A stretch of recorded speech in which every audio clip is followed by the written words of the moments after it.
Hello दोस्तों, welcome to Som classes. दोस्तों, आपके अब इंतजार की घड़ी समाप्त हुई। अब आ गया है आपका बोर्ड एग्जामिनेशन के सीधे अब हम चल चुके हैं किधर, अनसॉल्व पेपर की तरफ। और अब अनसॉल्व पेपर में हम सबसे पहले आपके लास्ट ईयर ने 2020 के बोर्ड एग्जामिनेशन का पहला सेट में आज सॉल्व करने जा रहा हूं, इसलिए आप पूरी तरह शुरू से लेकर अंत तक वीडियो के साथ बने रहिएगा। देखिए, सेट नंबर 1 YA, आप न जिसके पास ये सेट नंबर YA हो वो पेपर अपना देख ले कि क्या ये क्वेश्चन जो मैंने लिखा हुआ है वही है ना, क्योंकि वो उनको लगेगा कि नहीं ये पेपर कुछ और है, लिख दिया है YA। तो पेपर जिनके पास हो खुद देख लें। तो ये सेक्शन बी जो आपका है, मैं सेक्शन बी पहले सॉल्व करता हूं, फिर आपका ऐसे सीरियल वाइज आपको हर सेट का सेक्शन बी के बाद सेक्शन ए भी सॉल्व कराया जाएगा। तो इसके लिए आपके साथ आपको करना क्या है, डेली हर एक पेपर को देखना और समझना है। अब देखिए, सबसे पहले हम देखते हैं कि जो आपका ये क्वेश्चन नंबर 9 से शुरू होता है सेक्शन बी, उसमें पूछता क्या है। देखिए, सेक्शन बी का 9 नंबर के क्वेश्चन में, वही 9 के ए में आपका नरेशन होते हैं डायरेक्ट से इनडायरेक्ट में कन्वर्ट करना। कहता क्या है क्वेश्चन, मैंने आपको सिलेबस समझाया हुआ है, जिन लोगों ने वीडियो देखा होगा, लास्ट नहीं देखा तो एक बार फिर से देख लें सिलेबस को।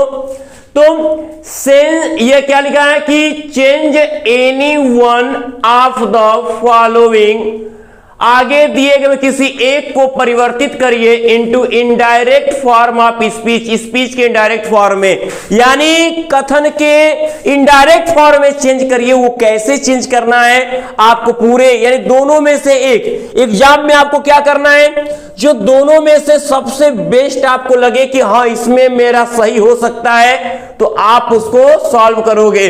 देखिए, लेकिन मैं तो आपको पूरा दोनों सॉल्व करके दिखाऊंगा, लेकिन एग्जाम में कोई आपको बस एक करना होगा।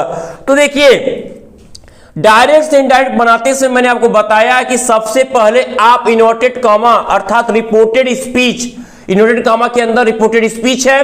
अब इस रिपोर्टेड स्पीच के सेंटेंस की क्या करिए, पहचान करिए, ये सेंटेंस कैसा है। और एक स्पेशल अनाउंसमेंट उन सभी स्टूडेंट के लिए जो 2024 में जेईई मेंस या नीट की एग्जाम देंगे, उनके लिए एक complete batch course for class 10 के स्टूडेंट के लिए, जिसमें आप टॉप एजुकेटर द्वारा फाउंडेशन एंड एनटीएससी एग्जाम की भी तैयारी करेंगे। और सबसे मोस्ट इंपॉर्टेंट बात है, ये बैच स्टार्ट हो रहा है 8 फरवरी से। इसमें आपको जो एजुकेटर पढ़ाएंगे वो नीतीश कुमार है, जो आरएमओ स्कॉलर रह चुके हैं रैंक 1 में, साथ में आईएमओ और एनटीएससी और जेएसटीसी स्कॉलर रह चुके हैं, साथ में मृत्युंजय पांडे जो 10+ ईयर का एक्सपीरियंस है और अनअकैडमिक टॉप एजुकेटर है, पूनम मैम है जिनको 20+ ईयर का एक्सपीरियंस है, और दिव्यांशु सर है। और सबसे मोस्ट इंपॉर्टेंट बात है, इसमें आपको लाइव क्लास मिलेगा। आप किसी भी कोर्स में इनरोल करते हो तो आप कोई भी क्लास देख सकते हो। आपको बहुत सारे एजुकेटर रहेंगे और आपका पर्सनल बैच कोर्स होगा, आपको पर्सनल मेंटरशिप मिलेगा, और सबसे मोस्ट इंपॉर्टेंट बात, आपको स्टडी मटेरियल भी पूरा मिलेगा। ठीक है, तो अगर आप सीरियस हो तो आपको डिस्क्रिप्शन में लिंक प्रोवाइड किया, उस लिंक पर क्लिक करके आप इनरोल कर सकते हो। जैसे इनरोल पे क्लिक करोगे गेट सब्सक्रिप्शन पे, तो ऐसा कुछ आइकन खुल के आएगा। सबसे मोस्ट इंपॉर्टेंट बात है, आप यहां पर एक प्रोमो कोड शुभम @12 एंटर करोगे। आप जो भी मंथ का सब्सक्रिप्शन लेते हो पूरे फीस से 10% डिस्काउंट आपको तुरंत मिल जाएगा। ठीक है, तो जितने भी स्टूडेंट इंटरेस्टेड है, डिस्क्रिप्शन में लिंक है, आप वहां से जाकर इनरोल कर सकते हैं। स्टार्ट करते हैं आज के इस वीडियो को। असर्टिव है, इंट्रोगेटिव है, इंपरेटिव है, एक्सक्लेमेटरी है और ऑप्टेटिव है। तो अगर फर्स्ट सब्जेक्ट और फुल स्टॉप आपको दिखता है तो समझिएगा कि ये असर्टिव है। और असर्टिव में क्या करना है, कामा इन्वर्टेड कॉमा की जगह कंजक्शन दैट लगाना है, और अगर ऑब्जेक्ट दिया हो तो सेट टू को टोल्ड में बदलना है। लेकिन क्या यहां पे ऑब्जेक्ट दिया है, नहीं दिया है, तो आपको करना क्या है कि ये असर्टिव है, तो आपका ये क्लियर हो गया कि कामा इन्वर्टेड कॉमा की जगह आपको दैट लगाना है। तो चलिए बनाते हैं इसको। तो ये हो गया the teacher said conjunction that. अब हम आ गए ऑनेस्टी। 3 चीजें देखनी होती है परिवर्तन करते समय आपको, पर्सन, टेंस और नियरनेस ऑफ टाइम। तो हम देख रहे हैं ये पर्सन तो है नहीं, honesty is the best policy, ये कहावत है। और जब कहावत है तो ये पास्ट भले हो तो ये टेंस बदलेगा नहीं। तो हम जानते हैं कि रिपोर्टिंग वर्ब अगर पास्ट में है तो ये पूरा रिपोर्टेड स्पीच पास्ट में, इज का वाज हो जाएगा, हैज का हैड हो जाएगा, ये सब आपको पता है, लेकिन अब ये टेंस नहीं बदलेगा। लेकिन इन्वर्टेड कामा के अंदर का जो पहला लेटर है उसे स्मॉल कर देते हैं, यानी रिपोर्टेड स्पीच का पहला लेटर स्मॉल कर दिया जाता है प्रॉपर नाउन और आई को छोड़कर। तो ऑनेस्टी का यच स्मॉल होगा। बहुत लोग बना जाते हैं लेकिन यहां गलती कर जाते, कैपिटल ही लिख जाते हैं, ये गलती से बचना है आपको। तो ऑनेस्टी इज टेंस नहीं चेंज होगा क्योंकि ये कहावत है, honesty is the best policy. Honesty is the best policy. आपका लास्ट ईयर के सेट YA का ये क्वेश्चन था, आप देख लोगे, इसका सॉल्यूशन आपको मिल चुका है। अब आपके सामने है कि the doctor said to the patient, doctor ने पेशेंट से कहा कि डोंट स्मोक, धूम्रपान मत करो। तो अब यहां पर उसने क्या किया, डोंट स्मोक सिगरेट मत पियो। तो यहां पर क्या है, डॉक्टर ने पेशेंट को एक सलाह दिया है। क्या किया है, सलाह दिया है। आप जानते हो कि अगर रिपोर्टेड स्पीच क्या हो, इंपरेटिव में हो। कहोगे सर कैसे पहचाना गया कि इंपरेटिव है? मैंने बताया है आपको कि अगर डोंट प्लीज को भी अगर हटाकर देखो और आपको सब्जेक्ट न दिखे और मेन वर्ब का फर्स्ट फॉर्म हो, मेन वर्ब कैसे पहचानते हैं, यानी उस शब्द का हिंदी अर्थ करने पर अंत में ना निकल जाए तो समझ जाना कि वो इंपरेटिव है, यानी मेन वर्ब से शुरू है, अंत में फुल स्टॉप है, तो ये आपका इंपरेटिव है। और इंपरेटिव कहता है कि जैसा रिपोर्टेड स्पीच का भाव हो, रिपोर्टिंग वर्ब सेड टू को उसी में बदल दीजिए, उसी भाव में। तो इसमें सलाह का भाव है, सलाह का भाव है तो आपको करना क्या, सीधे एडवाइस्ड और कामा इनवर्टेड कामा की जगह टू लगता है कंजक्शन इंपरेटिव में, तो यहां डोंट है तो नॉट टू करोगे। डोंट किस में चेंज होगा, नॉट टू में। और ऐसे डोंट न रहता तो हम यहां बस क्या लगाते, कंजक्शन टू लगाते। किसमें टू लगता है, इंपरेटिव में, और इसमें दैट लगा था। अब हम बनाएंगे तो क्या हो जाएगा, the doctor advised the patient not to smoke, क्या, cigarette, not to smoke cigarettes. ये हुआ हमारा नरेशन। दोनों में से जो आपको बेस्ट लगेगा वो एक करना है। मैं भले सॉल्यूशन दोनों बता रहा हूं, करना एक था। अब देखिए क्वेश्चन नंबर 9 के बी की तरफ आ गए। लिखा है कि combine any one of the following sentences, दिए गए सेंटेंसेस में से किसी एक को जोड़िए। कह रहा है जोड़िए। जब बात जोड़ने की आ जाए तो वहीं पर होता है क्या, सेंटेंसेस मिलाना। As directed within the bracket, bracket में निर्देशित किए गए, जैसा कि ब्रैकेट में निर्देश दिया गया है आप उसको उसी में जोड़िए। तो यहां क्या लिखा है कि he runs very fast, he runs very fast, वह बहुत तेज दौड़ता है। He will win the race, वह रेस को जीत लेगा। अब इसमें पर्पज है, इसमें उद्देश्य है। अगर यही कंप्लेक्स करना होता तो हम लिखते वह बहुत तेज दौड़ता है ताकि रेस को जीत सके, उद्देश्य की बात होती है। लेकिन यहां सिंपल करना है तो आपको मैंने बताया कि जब एक सिंपल सेंटेंस का उद्देश्य दूसरे में दिया हो तो वह हमेशा इंफिनिटिव टू से जुड़ता है, यानी जोड़िए और जिस शब्द के पहले ना नेनी के साथ के लिए का अर्थ स्पष्ट हो उसी वर्ब के पहले टू लगा दीजिए। जैसे देखिए वह बहुत तेज दौड़ता है, he will win the race, वह रेस को जीत लेगा। वह रेस जीतने के लिए तेज दौड़ता है, रेस जीतने के लिए, तो जीतने के बाद के लिए आ रहा है तो विन के पहले टू, ये बाकी हट जाएगा।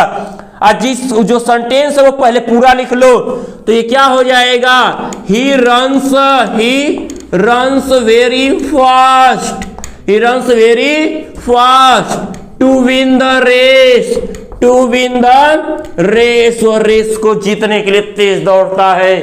तो ये आपका सिंपल हुआ।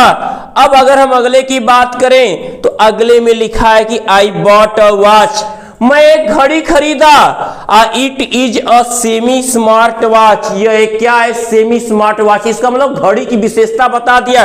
तो पहले तो ये दो सेंटेंस जो घड़ी की विशेषता सेमी स्मार्ट वॉच है ये यहीं पे हो गया क्या कि I bought a semi smart watch. अब एक वाक्य हो गया, ये दो से पहले एक करो बात। अच्छा ये बनाना क्या था? ये था कॉम्प्लेक्स बनाना है। ये क्या है? Complex banana.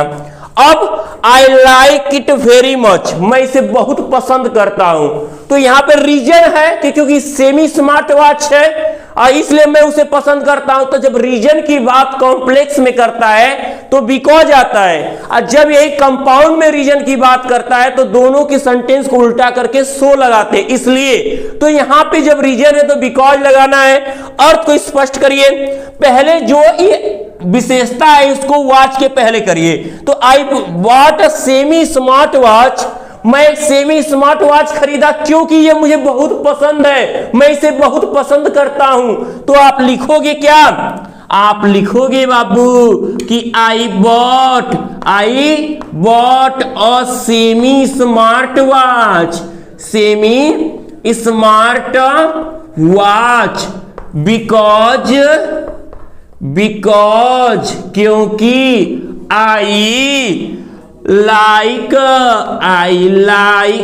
It very much. Full stop हो गया आपका। तो इस तरह से ये कंप्लीट होता है। अब हम देखते हैं सबसे सुपर आपका ट्रांसफॉर्म एनीवन यानी ट्रांसफॉर्मेशन के बारे में लिखा है। Transform any one of the following sentences, दिए गए सेंटेंस में से किसी एक को बदलिए as directed within the bracket, जैसा कि ब्रैकेट में निर्देशित किया गया है। दो दिया है, करना आपको एक है। कैसे करना है ये ध्यान दीजिएगा। अब इसमें लिखा क्या? पहला वाला है कि इट इज टाइम, यह समय है टू रिमेन कैरियर कॉन्शियस। क्या? कैरियर कॉन्शियस के लिए सचेत रहने को। तो अब कैरियर के सचेत तो पैसिव में कन्वर्ट करना है। तो अब इसकी पैसिव, ये बहुत कई साल पूछा है इट इज टाइम का, ये पैसिव कैसे होता है मैंने बताया भी है, आप देख सकते हो डिस्क्रिप्शन बॉक्स में जाके। पैसिव का लिंक मैंने दिया है, पैसिव के लिंक को ओपन करके आप उस वीडियो को देख सकते हैं। तो करना क्या होता है? जो इट इज टाइम है, जो इट टू रिमेन है, अब इसको आप लास्ट में ले जाओ और ये जो है इसके साथ फॉर के साथ लेके आओ। क्या हो जाएगा? It is time for career conscious. अब ये टू और बी के साथ मेन वर्ब का थर्ड फॉर्म, क्योंकि जब तक पैसिव में बी वर्ब और थर्ड फॉर्म ना आए तो पैसिव कहां? हर पैसिव में देखिए खासियत यह है कि बी वर्ब आएगा जरूर किसी न किसी रूप में, is am are was were या बीन या बीइंग या और मेन वर्ब का थर्ड फॉर्म, ये पैसिव है। अब दूसरे की बात कर लें तो लिखा है कि this tree is older than any other tree in the garden, यह पेड़ क्या है बागीचे में किसी दूसरे पेड़ से क्या है? बड़ा है। तो सुपरलेटिव डिग्री, और आपको क्या दिख रहा है? देन और ओल्डर। तो पहले तो जिस डिग्री में बदलना हो तो पुरानी डिग्री की पहचान को ही खत्म करो। तो इसका मतलब देन हटाओ और ER हटाओ। अब उसी एडजेक्टिव का सुपरलेटिव फॉर्म ले लो सीधे, तो हो जाएगा कि दिस ट्री, यह पेड़, इज द ओल्डेस्ट सबसे पुराना पेड़ है। कहां पर? The oldest in tree in the garden, full stop. अब ये आपका सुपरलेटिव में कन्वर्ट हो गया। अगर इसी को पॉजिटिव करना होता तो क्या लिखते कि no other tree in the garden is as old as this tree. Okay, तब ये पॉजिटिव में कन्वर्ट हो जाता। अब बात करते हैं जिसमें लगता है आपको थोड़ा डर, क्योंकि पूरा पार्ट्स ऑफ स्पीच पढ़ने के बाद करेक्शन होता है इसमें। लेकिन अगर जिन्होंने अच्छे से सिंटेक्स को समझा है तो वो इस चीज को क्या कर सकते हैं? सॉल्व कर सकते हैं। अब इसमें पहला लिखा है, पहले पढ़ लेते हैं क्वेश्चन को। करेक्ट सही करिए any two of the following sentences. दिए गए सेंटेंस में किसी दो को ही सही करना है। करना तो दो को सही है, लेकिन मैं चारों सॉल्व कराऊंगा। लेकिन पहले मैं आपको बता दूं, पहले यह ध्यान दिया जाता है किस टाइप का बहुत ज्यादा आपने दिमाग में किया है। तो सबको हम जानते पता होगा कि प्रीफर और प्रिफरेबल के बारे में, कि जब प्रीफर और प्रिफरेबल दिखे तो उसके बाद देन नहीं होना चाहिए, वहां टू होना चाहिए। जिसे लिखा है कि I prefer milk than tea, तो मैंने बताया हुआ है क्या लग जाएगा, आई प्रीफर मिल्क देन, और देन के जगह हटकर देन हटाएंगे और यहां क्या लगाएंगे, यहीं पर टू होगा। ठीक है, अब आगे जाते हैं। तो दूसरा सेंटेंस भी आपके लिए बहुत इजी पढ़ाया गया है कि कोई भी सब्जेक्ट हो उसके अंत में अगर यस है तो सिंगुलर ही माना जाता है, और अगर सब्जेक्ट सिंगुलर है तो उसके साथ वर्ब भी सिंगुलर होना चाहिए। आपने क्या नाउन में भी ये वर्ड लाइन पढ़ा है और वर्ब में भी ये लाइन पढ़ा है कि अगर सब्जेक्ट सिंगुलर है तो वर्ब भी सिंगुलर होना चाहिए। तो ये दिखने में आपको यस है, अंत में फिजिक्स लिखा है, यस के अनुसार आप ये सोचोगे ये प्लूरल होता है, लेकिन ये सिंगुलर एक सब्जेक्ट है तो फिजिक्स, और ये आर के जगह क्या होगा, आर के जगह इज होगा। Physics is an interesting subject. तो अब याद रखो कि आप क्या है, ये पाओगे कि ये चीजें बहुत बेटर हैं, और पूरा पेपर आपका 2020 का ये सॉल्व हो रहा है। ऐसे रोज आपको एक एक पेपर मिलेगा, एक एक सॉल्यूशन मिलेगा। तैयारी के साथ लगातार रोज का रोज वीडियो देखते रहिए और आपको नए नए चीज भी इसमें बताए जाएंगे। ध्यान में रहे आपके।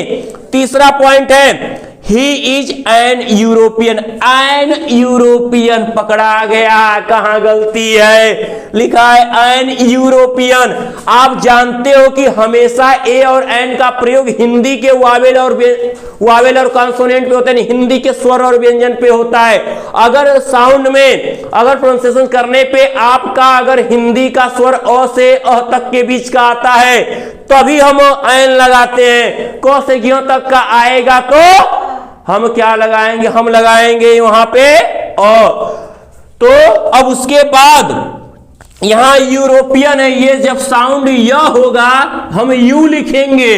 य हो रहा है ना, तो य व्यंजन हो गया हिंदी का, तो यहां ए रहेगा। यहां हम क्या लिखेंगे, हम यहां ए लिखेंगे। ठीक है, अब उसके बाद हम देखते हैं अगले में, the Canberra is the capital of Australia. Canberra क्या ऑस्ट्रेलिया की राजधानी है, तो कैनबरा एक प्लेस का नाम हो गया, यानी एक फिक्स जगह का नाम हो गया, प्रॉपर नाउन है। तो प्रॉपर नाउन के पहले किसी आर्टिकल का प्रयोग नहीं करते, लेकिन यहां किया गया है। किसका, द, कैनबरा के पहले द लगा है तो ये द नहीं होगा, यहां द नहीं होगा, पूरा यहां ब्लैंक होगा। अब तो यहां Canberra is the capital of Australia और यहां फुल स्टॉप देखिए। तो इस तरह से आपका इस सिंटेक्स में दो करना था, मैंने आपको चारों सही करके दिखाया, 3 में करेक्ट किया, 1 में बस हटाया। तो इस तरह से आपका ये जनरल ग्रामर है सेक्शन बी का। अब इसी पेपर का मैं अब आपको वोकैबुलरी समझाने जा रहा हूं, उसको भी ध्यान से देखिएगा। जो सेक्शन बी का ही पार्ट है आपका 14 नंबर, वो 8 नंबर, ये 8 और 14 कितने होते हैं, 8 और 14 कितने होते हैं, तो 22 हो गए। अब 22 और उसके बाद मैं आपको फिगर अब इसी वीडियो में बता दूंगा जो लास्ट ईयर आया इस सेट का।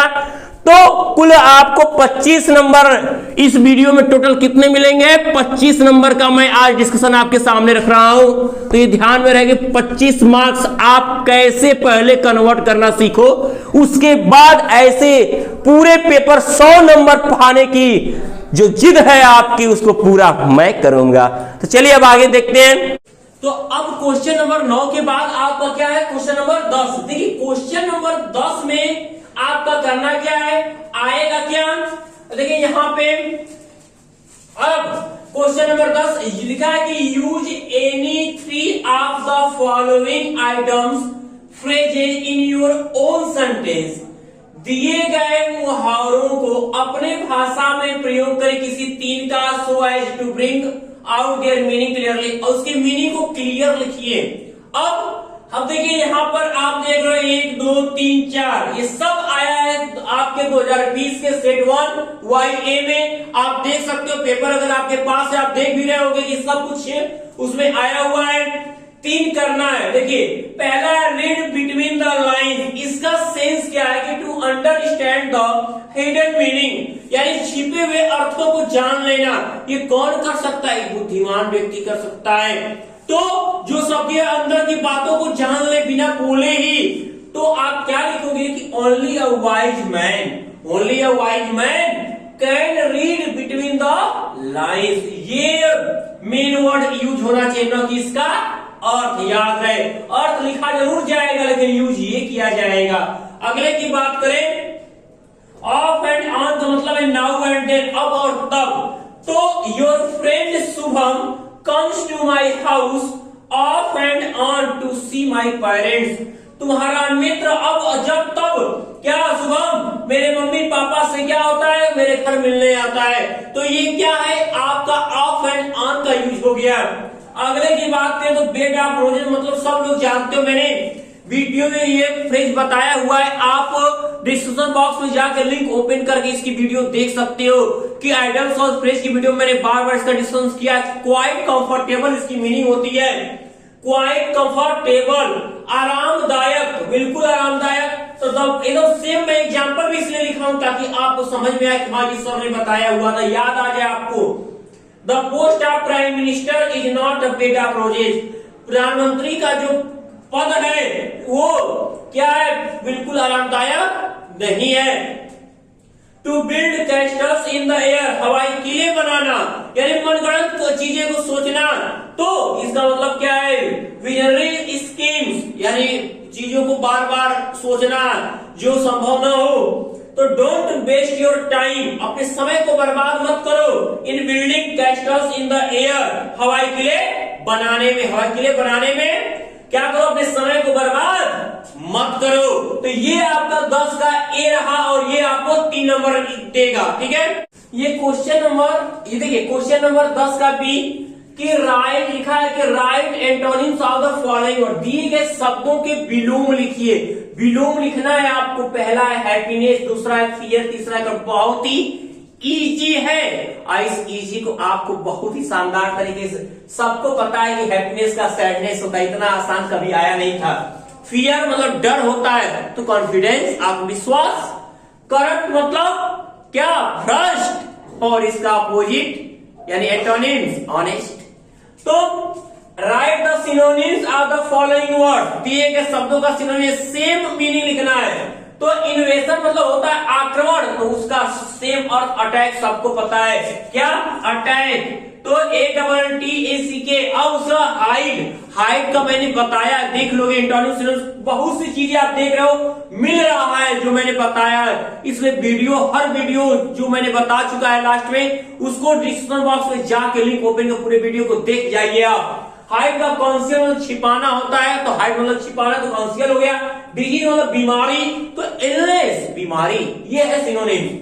सब्स्टिट्यूट वन वर्ड, एक शब्द लिखिए फॉर द फॉलोइंग एक्सप्रेशन, दिए गए सब भावों के लिए। क्या है?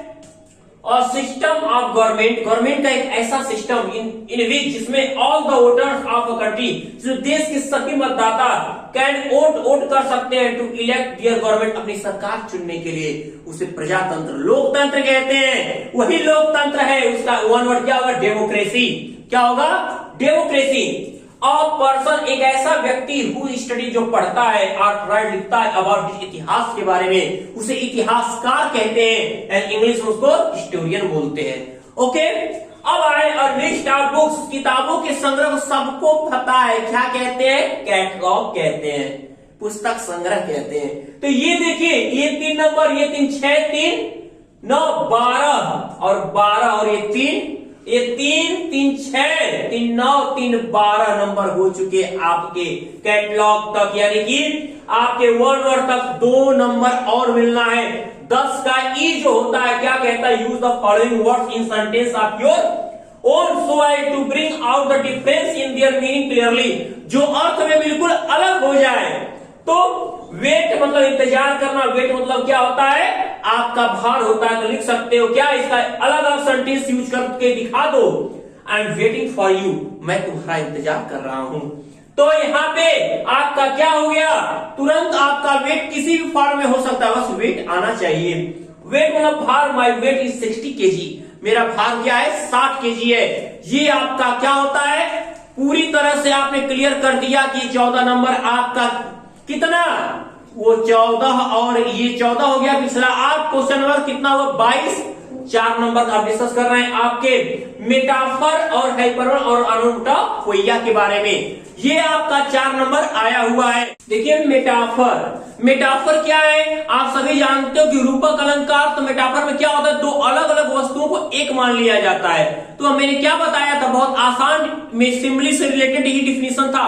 इन metaphor two different objects are supposed as one, दो अलग अलग वस्तुओं को एक मान लिया जाता था। Words of comparison as like so are not used, प्रयोग नहीं किए जाते हैं ये मेटाफर। और इसका एग्जाम्पल मैंने भी बताया था, लाइफ इज अ ड्रीम, जीवन एक सपना है। She is a lovely a fresh dew, या कह सकते हो कि love is the spices of life, प्रेम जीवन का मसाला है, मान लिया हमने। तो यहाँ पर मेटाफर होता है। हाइपरबल की डिफिनेशन में बता दो, 4 नंबर आपका होगा, 2 नंबर डिफिनेशन पे, 2 एग्जाम्पल पे 2 नंबर। हाइपरबल में अतिशयोक्ति बढ़ा चढ़ा के रियलिटी से भी बहुत ज्यादा बोला जाता है, वहीं पर हाइपरबोल होता है। तो जैसे थिंग्स क्या गए, in hyperbole things are represented as greater or less, better or और देन दे रियली आर। वस्तुओं को उनकी वास्तविकता से बहुत बड़ा, बहुत छोटा, बहुत अच्छा या बहुत बुरा करके बताया जाता है। अब जैसे मैं कह ले, रिवर्स ऑफ ब्लड, खून की नदियां फ्लोट बह गई इन द बैटलफील्ड, युद्ध के मैदान में। इसका मतलब क्या है कि युद्ध के मैदान में, तो आप जानते हो मैंने बताया हुआ है, एकदम सेम एग्जांपल लेना ताकि माइंड में आपका वही भूले ही ना, वही एग्जांपल सेट रहे। तो आप क्या कह सकते हो कि नदी तो बही होगी, खून बहा होगा, लेकिन इतना नहीं बहा होगा कि नदी बह गई होगी खून की। और सी वेप्ट ओशन ऑफ टीयर्स, समुद्रों आंसू रोई होगी, क्या इतना रोई कि समुद्र हो गया होगा, नहीं। यहां पर भी बातें पढ़ा के कही गई, ठीक है। अब इसमें अगर हम देख ऑनोमोटोपोइया, ध्वनि सूचक अलंकार की बात करते हैं, ध्वनि, तो in onomatopoeia the sound suggest the sense और मीनिंग, यहाँ साउंड की का अर्थ प्रविष्ट होता है। तो यहाँ पर आपका ऑनोमोटोपोइया कह सकते हो, द कैट म्यूज, बिल्ली मिमियाती है, द बीज आर हमिंग, मधुमक्खियां भनभना रही हैं। जहां पर साउंड की बात आ रही है वही ऑनोमोटोपोइया है। तो मेरे प्यारे बच्चों, इस तरह से आप जिस तरह आज ये सेट 1 वाई 2020 आपने सीखा, रोज डेली आपको ऐसी शानदार वीडियो मिलने वाली है और रोज एक एक सेट आपको मिलेगा और आपको सेट रहना है एकदम बोर्ड एग्जाम तक पूरा एकदम। अगर मॉडल पेपर इतना सीख लिया आपने तो उसी में से क्वेश्चन आपका आ जाएगा, समझ जाओगे यही इतना ही तो करना, डर अपने आप भाग जाएगा।